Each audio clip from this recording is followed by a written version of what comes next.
Good day po sa lahat. So, ito po yung Ink Giant 60cm DTF printer ng Sauyo. So, last week, madalas po ito nagagamit. Dito po yung head area ko po. So, palagi po natin punasan yung cupping stations. So, especially po yung wiper.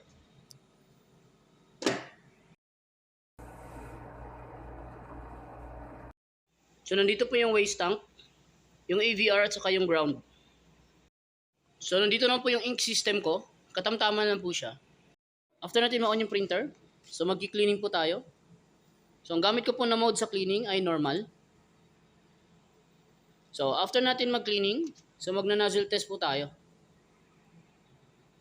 So, i-check po natin yung mga nozzle, kung buo po yung mga lines.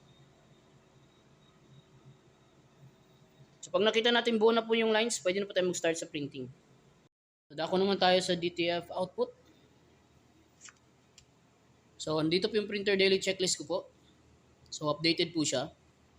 So, last week, nakarun po ako ng 131 meters. So, sa ngayon, wala pa po akong sinisimulan na in-house orders. So, dako naman tayo sa na-consume ko po. So, last week, nag-consume po ako ng isang bote ng white ink. Sa white powder naman po, so kakaubos lang po nung 5 kilograms po. At 131 meters po na media. So, nandito po yung mga in-use supplies ko po. So, meron po akong isang blue at saka isang orange po na DTF ink. As of October 9, so updated po yung inventory.